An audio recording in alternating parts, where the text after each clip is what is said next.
기도하겠습니다. 하나님, 주님의 사랑이 우리와 함께 하심으로 오늘도 복된 주님의 날 우리들에게 허락하시고 주 앞에 나와 귀한 시간 예배합니다. 이 시간 우리가 속죄하는 마음, 깨끗해지고 거룩해진 마음으로 하나님 앞에 드리는 귀한 예배를 받으시고 주의 임재가 우리 가운데 함께 하시며 모두가 다 주님을 만나 주 앞에 영광 돌리는 은혜로운 예배 되게 하여 주시옵소서. 이 시간도 부족한 종 하나님 붙잡아 주시기를 기도합니다. 입술을 열어주시고 또 선포되는 귀한 말씀으로 함께 귀하게 하나님의 말씀에 푹 젖어들어 더 큰 영광 돌리는 시간 되게 하여 주옵소서. 예수님의 이름으로 감사하며 기도드리옵나이다. 아멘. 너무 긴 성경 본문이 돼서 읽으시느라고 애잡수셨습니다.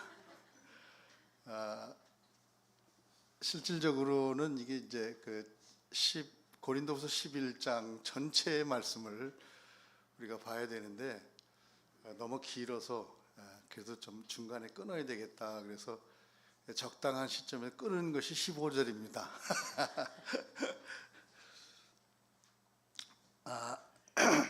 요한복음 3장 16절에 하나님이 세상을 이처럼 사랑하사 독생자를 주셨으니 이는 그를 믿는 자마다 멸망하지 않고 영생을 얻게 하려 하심이라 그렇게 말씀했는데, 이처럼 사랑하사에서 제가 다시 한번 짚어보게 됐어요. 이처럼 사랑하신다. 그래서 이처럼이 과연 얼마만큼인데 이처럼 사랑하셨다고 했을까? 성경을 읽다가 바로 그 다음 말씀에서 찾았습니다. 멸망하지 않고 영생을 얻게 하려 함이라. 즉 믿는 자마다, 사랑을 믿는 자, 예수 그리스도, 하나님이 세상을 이처럼 사랑하셨다는 것은 멸망과 영광, 영원한 생명에 그 답이 있지 않나. 그래서 멸망하지 않고 영생을 얻게 하는 그 사랑이 우리에게 주어져서 그를 믿을 때 하나님 앞에 우리는 영원한 생명으로 함께하는 줄로 믿습니다. 교회를 사랑한다고 하는 것은 주님의 몸을 세우는 것입니다. 교회는 주님의 몸된 교회라고 그랬잖아요. 그래서 교회를 사랑한다라고 하는 것은 주님의 몸을 바로 세우는 것이에요. 몸을 세우는 데에서 필요한 것이 무엇이 있을까 생각해 보니까, 몸을 바로 세우려면 지체가 온전해야 되잖아요. 어떤 사람은 손의 역할로, 어떤 사람은 발의 역할로, 어떤 사람은 입의 역할로, 눈의 역할로, 귀의 역할로, 코의 역할로, 각각 그 자기에게 주어진 은사에 따라서 그 역할을 충실히 감당해 줄 때에 비로소 몸은 바로 세워질 수 있는 것입니다. 그래서 우리가 교회를 사랑한다고 하는 것은 우리 한 사람 한 사람 모두가 다 나에게 주어진 일이 무엇일까라고 하는 것을 기도하면서 스스로 깨닫고 그 일에 충성하는 일이에요. 최선을 다하는 일이에요. 그게 사랑하는 일이에요. 그러면 내가 아무리 기도해도 나는 잘 모르겠습니다. 교회에 와서 내 눈에 보이는 무엇이 있으면 그것이 나의 은사예요. 눈에 보이는 것이 은사입니다. 그걸 하면 되는 거예요. 근데 안 해. 그죠? 대청적으로 안 해요. 그리고 은사가 뭐냐? 그것만 찾고 있어. 내가 내 눈에 보이고 내 마음에 저걸 해야지 라고 하는 그런 마음과 눈에 보이는 것이 있으면 말하지 말고, 불평하지 말고, 누구에게 하라고 하지 말고 내가 하면 그것이 은사고 그것이 교회를 사랑하는 일입니다. 오늘 설교 다 했어요. 그죠? 그렇게 하면 되는 거예요. 이게 진짜 교회를 사랑하는 일이에요. 그래서 교회를 그렇게 사랑한다고 하는 것은 내가 바르게 섬긴다는 거잖아요. 정말 바르게 섬긴다, 똑바로 섬긴다는 거예요. 좀 따뜻한 물 한 컵만 주실래요? 바르게 섬긴다는 거. 한국교회, 우리나라 한국교회의 성도들을 보면은 우리가 입으로는 입으로는 이렇게 말을 하는데 실질적으로 마음의 생각과 행동은 저렇게 하고 있다라는 것을 보게 돼요. 뭐 다 그런 건 아니지만 그런 분들이 그 경우에 따라서 종종 있다라고 하는 것입니다. 그 예를 들어보면, 고맙습니다. 감기 기운이 아직 안 떨어진 것 같아. 목이 계속 탑니다. 그 교회 참 좋은 교회야. 그죠? 그 교회 진짜 참 좋은 교회야. 뭘 보고 참 좋은 교회라고 하느냐? 그 목사님 설교 참 잘하셔. 뭘 보고 설교를 잘한다고 하냐 이 말이에요. 뭘 보고 좋은 교회라고 이야기하고 뭘 보고 설교 잘한다고 이야기하느냐 이 말이에요. 뭐 보고 하는 것 같아요?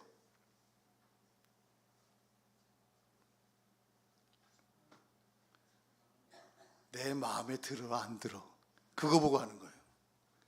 내 마음에 들면 좋은 교회예요. 목사님 설교가 내 마음에 쏙 들어오면 설교 잘하는 거예요. 내 마음에 거슬리면 설교 못하는 거지.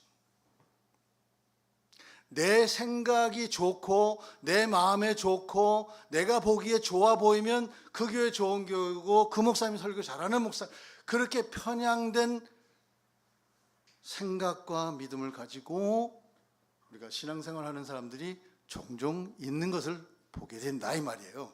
우리나라 교회에서 내가 좋은 것이 대다수다. 하나님의 임재를 경험하는 예배, 그죠? 하나님의 임재가 뭐예요? 내가 하나님을 만날 수 있다는 거예요. 그런데 하나님의 임재를 경험하는 예배보다는 내가 더 좋아하는 예배를 사모하는 거예요. 내가 좋아하는 예배. 나는 찬양이 좋아? 그래. 나는 기도가 좋아. 그런 것들을 사모한다 이 말. 근데 진짜 그것도 필요하지만 그것보다 더 중요한 건 뭐예요? 하나님이 여기에 지금 오셔서 내가 이 예배 시간에 찬양과 기도와 말씀을 통해서 하나님을 만나느냐 이 말. 그리고 하나님의 음성을 들을 수 있느냐 이 말. 목사님 설교만 잘하면 뭐하냐고. 그냥 잘하는 말장난에 불과해. 왜? 그렇게 우리는 살아내지 못하고 있기 때문이다 이 말이에요. 비록 설교를 못해도, 내가 듣기에 목사님 설교 못하고 말 못하고 더듬거려도 그 말씀이 내가 들려줘서 그 말씀이 나의 삶 속에 영향력을 끼치고 내 삶에 힘이 돼서 그 삶으로 나갈 수 있는, 한 발짝이라도 나갈 수 있다면 그 목사님 설교 잘한 거예요. 말 더듬거려도. 말 잘하는 말장난이 아니단 말이에요. 설교는 하나님의 말씀을 선포하고 선포된 그 하나님의 말씀이 내 속에 열매를 맺는 것, 조그만 거라도 열매를 맺을 수 있어야 돼. 근데 우리는 열매를 맺기보다는 뭐예요? 그냥 짓고 지나가는. 그래서 교회 밖에만 나가면 주일날 오늘 설교 제목이 뭐지? 그러면 50%는 다 까먹었어요. 제목조차도 까먹는 거예요. 집에 가면 설교 내용 80%가 날라가. 20% 남아. 월요일 아침 되면 10% 남아. 화요일 되면 빵이야. 그러니 그때부터 내 마음대로지. 이것이 오늘 우리의 예배 모습이라는 거예요. 신앙의 모습이라는 거예요. 저도 그래요. 나 안 그렇다는 게 아니에요. 나도 그래요. 나도 그래.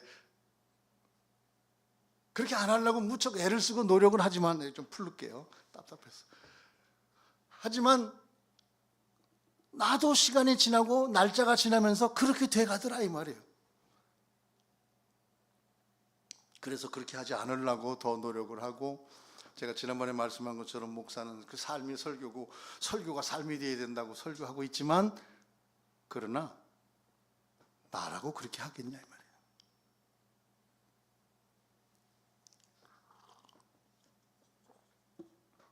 하나님의 임재를 경험할 때 성경 말씀처럼 신령과 진정으로 드리는 예배, 그 예배가 거기에 있습니다.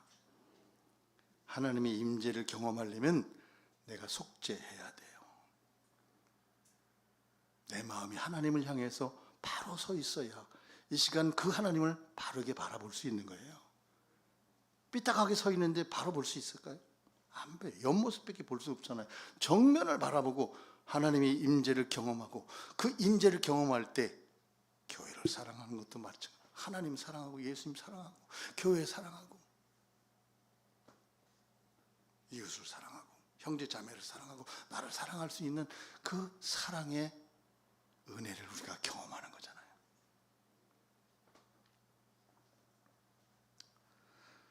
오늘 말씀에 보면 바울은 참 자랑할 것이 많은 사람이었어요.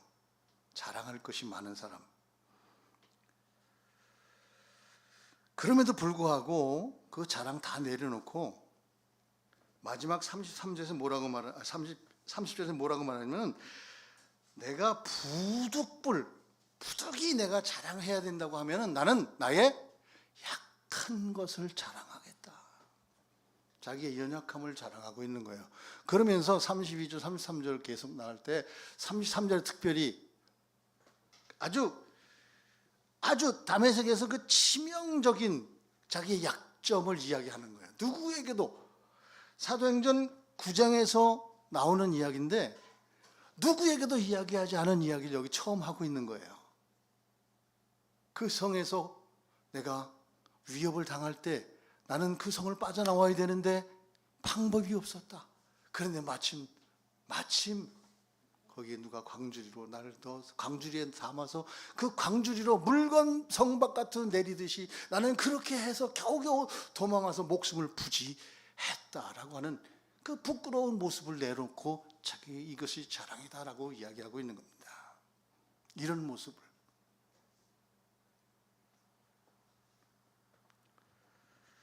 교회를 사랑하는 마음을 가지고 이 시간 함께 예배에 동참한 우리 성도 여러분들, 바울과 같이 나의 연약한 부분, 약한 부분을 주님 앞에 내어놓고 사람 앞에가 아니라 주님 앞에 내어놓고 주님께 자랑하는 내어드림이 될 수 있기를 축복합니다. 그래야 바르게 섬기고 또 함께 사랑할 수 있는 것입니다. 바울은 사도적 권위에 대해서 인정을 받지 못한, 그래서 항상 고린도 전서 후서뿐만 아니라 바울 서신을 보면은 그리스도 예수의 사도된 나 바울이라고 스스로가 사도라고 이야기하고 있어요. 고린도 교회에서도 사도로 인정받지 못합니다. 목사가 그 교회에서 목사로 인정받지 못하는 그러한 경우와 같은 것이란 말이에요.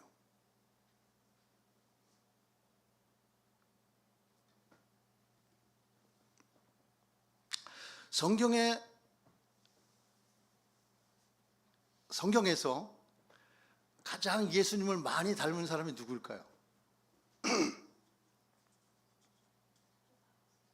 그렇죠? 가장 예수님을 많이 닮은 사람은 사도 바울이에요. 보세요. 사도 바울이에요.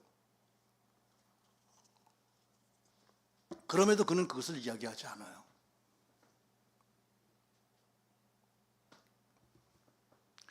오히려 약한 모습, 부끄러운 모습을 자랑한다고 이야기하고 있습니다. 그러면서 고린도 교회를 향해서 너희들은 거짓 사도를 항상 조심하고 경계해야 된다. 거짓 사도에 대해서 이야기하는 거예요. 경계해라, 거짓 사도를. 우리나라 교회들이 지금 많은 어려움들을 겪고 있습니다. 1990년도까지만 해도 우리 한국 교회에 어떤 현상이 있었는가? 1200만 성도라고 하는 엄청난 자랑을 했었습니다. 그런데 그 거품이 빠져요. 2000년대 들어오면서 빠지기 시작해요. 쭉쭉쭉 빠져. 2020년대 들어와서 코로나를 겪으면서 한국 교회가 거품만 빠진 것이 아니라 기둥이 흔들릴 정도로 빠져나갑니다. 지금 몇 명일 것 같아요? 얼마큼요? 600만 명. 오늘 주일이잖아요. 이 시간 예배 드리는 인원이 600만이 안 돼요. 통계적인 숫자로 볼 때 800만까지는 봅니다. 그러나 주일날 예배 드리는, 그러니까 안 나간 성도가 그렇게 많다는 거예요. 가난한 성도가 많다는 거예요. 그들까지 포함해서 800만이에요.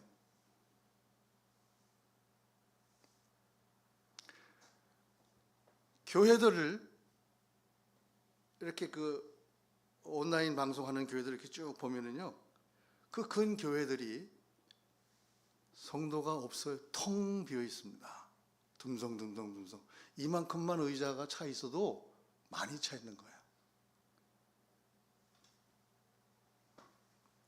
완전히 거품이 반이 빠졌죠. 600만이면 1200만에서 600만이면 반 빠진 겁니다.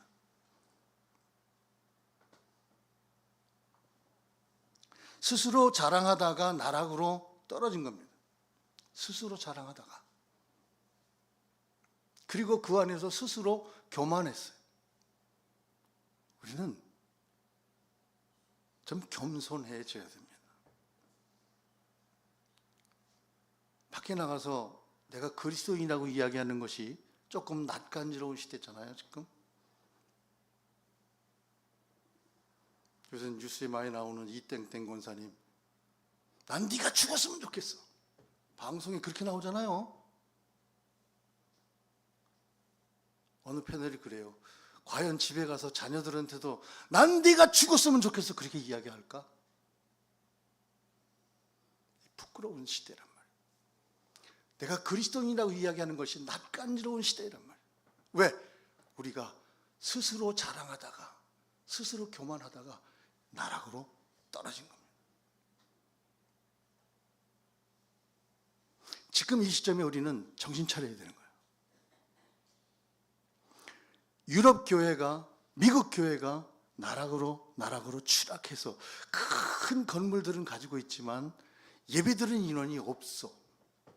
제가 유럽 여행 갔을 때만 해도 94년도에 갔었고 2019년도에 갔었고, 카톨릭 교회 가보면은요, 유럽 교회, 카톨릭뿐만 아니라 유럽 교회들 이렇게 가보면은요, 앞에 그 큰 교회 앞에 몇 사람만 앉아 있어요. 예배 드리는 인원이 없어요.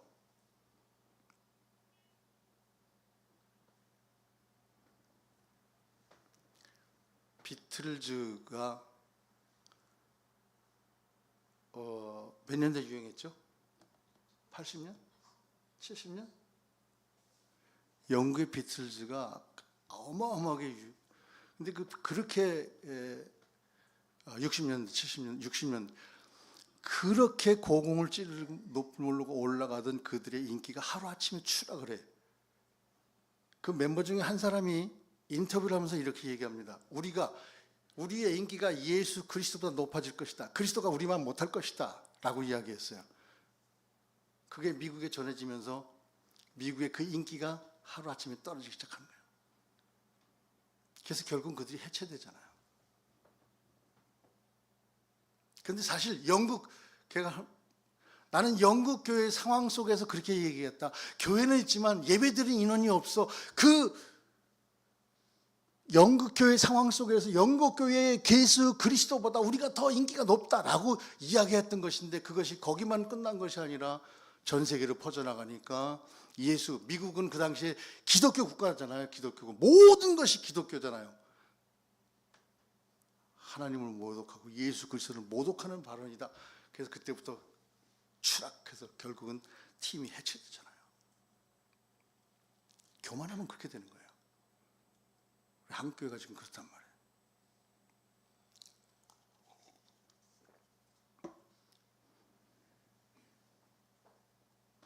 정말 한국 교회에서 설교 잘하셨다고 하는 유명한 목사님이 한 분 계세요. 지금 은퇴하시면서 나에게 400억짜리 우리 아들 교회를 개척해줘라 이 말이에요. 한국 교회가 이 정도로 나락으로 떨어졌어요. 내가 이 교회를 개척해서 지금까지 1000억이 넘는 교회를 성장시켜놨으니까 400억을 들여서 내 아들에게 교회를 개척해줘라. 목사님이 그렇게 말하고 있단 말이에요. 교회 분란이 났어요. 합의를 보긴 했지. 이름만 되면 다 아는 목사님이에요. 하나님의 임재가 없어요.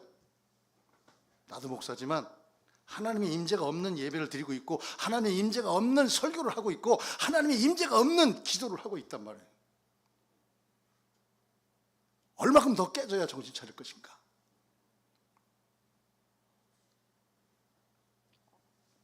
고린도 교회가 부끄러운 모습을 보였습니다. 다른 예수, 다른 영성, 다른 복음을 용납했다고 하잖아요, 스스로.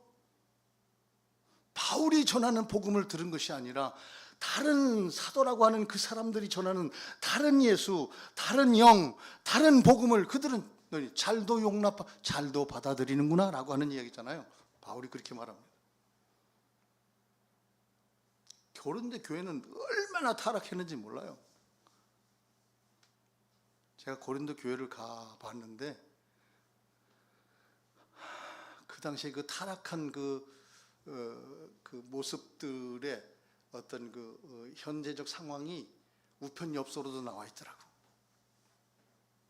영적으로 너무 타락돼 있어요.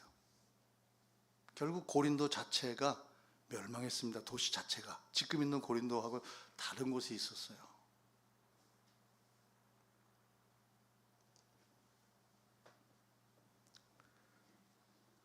바울이 고린도 교회를 향하는 간절한 외침을 우리가 보는 겁니다. 교회를 향한 간절한 우리의 소망이 바울처럼 그렇게 우리 가슴 속에 일어나야 되는 줄로 믿습니다. 복음에 대한 열망이 있어야 되고요. 하나님께 주시는 그 영에 대한, 바른 영에 대한 열망이 우리 속에 있어야 되는 거예요. 그래서 바울은 미혹에서 벗어나라 그럽니다. 3절, 뱀이 그 간교한 꾀로 하와를 속인 것처럼 여러분의 마음이 그리스도께 대한 순전함과 정결함을 버리고 부패하게 될까 두렵습니다. 이게 우리말 성경인데 두렵다는 거예요. 뭐가 부패했다고? 그들이 깨끗함을 떠나서 부패, 그들의 영혼이, 마음이, 그들의 영혼이, 그리스도를 향한 마음, 영혼이 부패할까, 썩은 영 될까 봐 내가 두려워한다. 다른 예수, 다른 영, 다른 복음, 너희는 잘만 받아들이는구나. 내가 가슴이 무너진다라고 바울은 이야기하고 있는 겁니다. 4절, 누가 여러분에게 와서 우리가 전파하지 않은 다른 예수를 전파하거나 여러분이 우리의 복음 전파를 통해 받지 않은 다른 영을 받게 하거나 여러분이 받지 않은 다른 복음을 받게 해도 여러분은 잘도 용납하고 있습니다.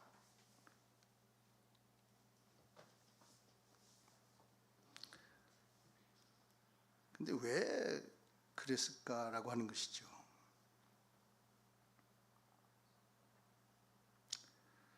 그 고린도 교회가 바울의 말을 듣지 않고 그 사람들의 말을 들은 것이 잘못된 것이잖아요. 근데 그들이 그것이 잘못된 것을 몰라요. 거긴 이유가 있어요. 바울이 고린도 교회에서 사례금을 받지 않았습니다. 그런데 이 사람들이 뭐라고 이야기를 하냐면 오늘 말씀 속에 보면 바울이 너희에게 사례를 받지 않는 것은 고린도 교회 너희를 사랑하지 않는 거야. 그래서 안 받는 거야. 바울은 막 여기 나오잖아요.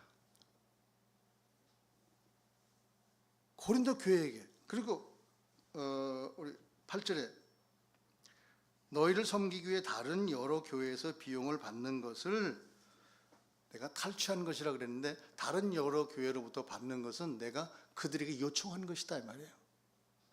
너희가 아니고 나는 다른 교회에서 비용을 받았다. 9절에 마게도니아 지역에서 바울을 향해서 많이 헌금해 줬어요. 그러니까 그거를 딱 잡고 뭐라 그러냐, 바울이 너희한테 사례비를 안 받잖아. 너희 사랑하지 않는 거야.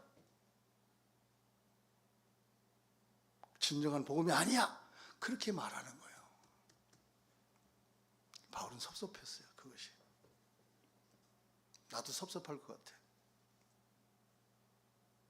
저도 교회 개척해서 교회 건축으로 어려울 때 제가 호기를 부렸어요. 호기. 나 사례 안 받을게. 재정부에다 그랬거든요. 나 사례 안 받을게. 직원회 하면서 나 사례 안 받겠습니다. 호기를 부렸는데 제 아내가 그러더라고요. 왜 그렇게 말하냐. 그건 잘못된 신앙이다. 내가 깨달았어요.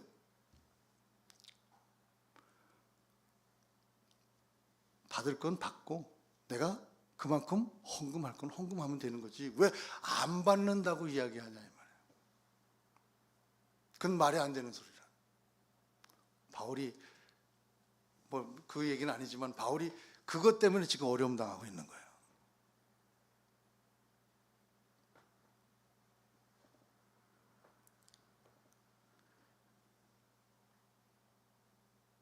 바울이 굳이 이렇게 여기에 기록한 것은 바로 그들이 바울이 그러한 부분들을 꼭 꼬집어서 지적하면서 잘못했다고 이야기하고 있기 때문에 그랬던 것입니다. 근데 바울은 그래요. 그런 건 놀랄 거 없어. 놀랄 거 없어. 사탄도 자기들을 광명의 천사로 가정하지 않니? 뭐 그런 거 갖고 놀래. 그러면서 이제 16절부터 바울은 놀라운 이야기를 합니다. 내 육신적으로 나 자랑할 거 엄청나게 많은 사람이야. 자랑으로 따지면 그 사람들보다 내가 더 많을걸? 그 얘기 아니겠어요? 너보다 내가 자랑할 게 더 많아. 그러나 진짜 내가 자랑을 해야 한다면 나는 나의 약함을 자랑할 것이다. 나의 약한 것. 자, 바울의 육신적인 자랑이 뭐가 있을까요? 22절부터 우리 27절까지 한번 보겠습니다. 22절부터 성경을 보세요. 22절부터 그들이 히브리인이냐? 나도 그러하며 그들이 이스라엘이냐? 나도 그러하며 그들이 아브라함의 후손이냐? 나도 그러하며 그들이 그리스도의 일꾼이냐? 정신없는 말을 하거니와 나는 더욱 그러하도다. 내가 수고를 넘치도록 하고 옥에 갇히기도 더 많이 하고 매도 수없이 많고 여러 번 죽을 뻔하였으니 유대인들에게 40에 하나 감한 매를 5번 맞았고 3번 태장으로 맞고 1번 돌로 맞고 3번 파손하고 일주야를 깊은 바다에서 지냈으며 여러 번 여행하면서 강의 위험과 강도의 위험과 동족의 위험과 이방인의 위험과 신의 위험과 강의 위험과 바다의 위험과 거짓 형제 중의 위험을 당하고 또 수고하며 애쓰고 여러 번 자지 못하고 줄이고 목마르고 여러 번 굶고 춥고 헐벗었다. 28절에 이 외에 이런 고사하고 아직도 날마다 나는 내 속을 누르고 있는 것인데 그것이 뭐냐? 바로 교회를 위하여 염려하는 것이다. 자, 바울이 자랑이 이렇게 많아요. 그러나 이것을 내놓고 드러내지 않아요. 그러면서 내 마음속을 지금도 나를 누르고 있는 것이 있어. 내 마음을 무겁게 하는 것이 있어. 그것이 뭐냐? 나는 오직 주님의 몸된 교회를 염려하는 그 마음만 나를 누르고 있어. 그래서 내가 자랑할 것인데 나의 약함을 자랑한다라고 이야기하는 겁니다. 여러분, 바울의 이러한 육신적 자랑거리를 보면서 나는 과연 바울에 비하면 얼만큼 육신적인 자랑할 수, 육신적으로 주님 앞에 내놓을 신앙의 거리가 있을까?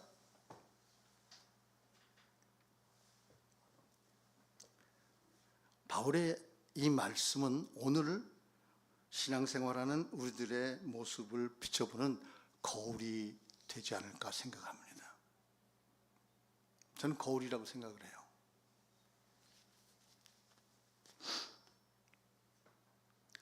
바울은 이러한 고난들을 자랑할 수 있었습니다.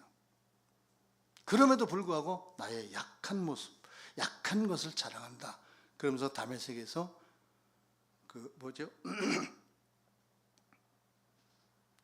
강주리 타고 탈출하던 그 극박한 상황 속에서 내 모습이 이렇게 처절했다라고 하는 것을 이야기하는 거예요.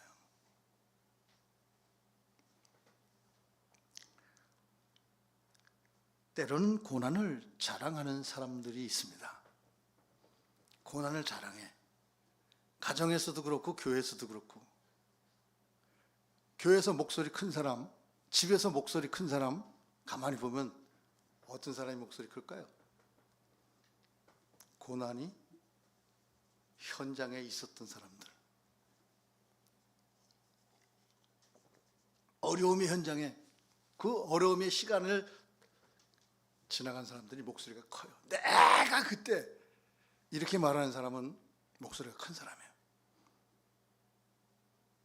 내가 그때 고난당할 때, 내가 그 고난 속에서 내가 어떻게 했는데, 그럼 다른 사람은 뭐예요? 다 꿀먹은 벙어리가 돼야 되지. 할 말이 없어요. 어머, 내가 그때 그렇게 했다는데 뭐 고난을 내세우고 있는데 어떻게 하겠어요? 그 자랑 앞에서. 이거 자랑이에요. 우리는 내가 그때 그거 이야기할 수 있는 게 아니에요. 미래를 내다보고 오늘을 헤쳐나갈 수 있는 능력을 길러야 되는 거잖아요. 내일을 보고 오늘을 나아갈 수 있는 힘.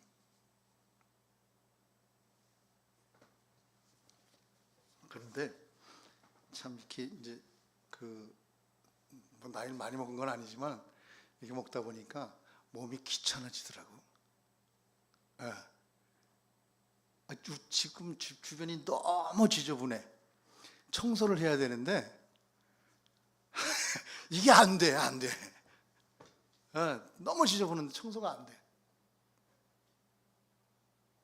그러면서 뭐라 그러냐, 어저께 날 따뜻해갖고 낮에 좀 해도 되는데, 에이, 날 풀리면 봄에 하지 뭐. 그럴 경우들이 있어요. 있긴 있지만, 그러나 오늘 우리는 내일을 바라보면서 오늘을 더 강하게 하고 준비하는 그러한 믿음을 가지고 하나님 앞에 나와서 예배해야 될 줄로 믿습니다. 바울은 너희들이 그렇게 할 말이 많으면 나도 할 말이 많아. 이렇게 많아. 이거보다 더 할 수도 있어. 그럼에도 불구하고 내가 말하지 않는 것은 뭐예요? 교회를 위한 염려, 그거 하나만 있기 때문이다라는 거예요. 교회를 위한 염려 1번 목사님이에요. 제일 많이 염려하죠. 그러니까 목사님이 어지간한 일을 하면은 토달지 말고 될 수 있으면 목사님 그 목회 사역에 우리는 함께 힘을 모아서 뒷받침하고 기도해야 되는 것입니다. 왜? 저분은 교회밖에 모르는 분이니까. 예, 교회밖에. 우리는 뭐예요? 직업이 있어요. 각각 다 직업이 있어. 그게 크단 말이에요. 교회 신앙생활보다. 그죠? 안 그런가요? 아, 교회가 더 커요? 할렐루야. 여러분들 밖에 나가 살아갈 때 뭐가 더 커요? 내가 하고 있는 그 일이 더 크잖아요. 교회 일은 뒷전이야. 물론 저 뒤에 있는 건 아니에요. 그거 바로 뒤에 있어요. 그래서 그 다음에 처리합니다.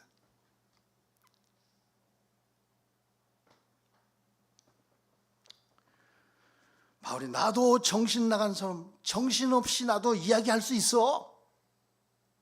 정신없이 이야기할 수 있어. 너희들 혼 쏙 빼놓고도 이야기할 수 있어. 그만큼 자랑거리가 많은 사람이었지만, 그러나 그는 복음 앞에 우뚝 서서 흔들리지 않고 하나님의 말씀 앞에 나는 나의 약함을 자랑한다. 그거 하나만 내세운 거 아니에요?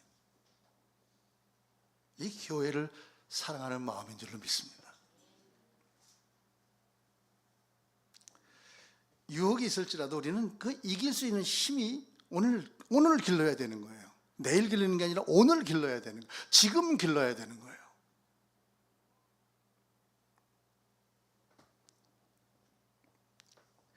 이솝 우화에 보면은 어린 생쥐 한 마리 이야기가 나오는데, 이제 태어나서 처음으로 굴 바깥을 구경하는 어린 생쥐, 나와보니까 세상이 너무 아름다운 거죠.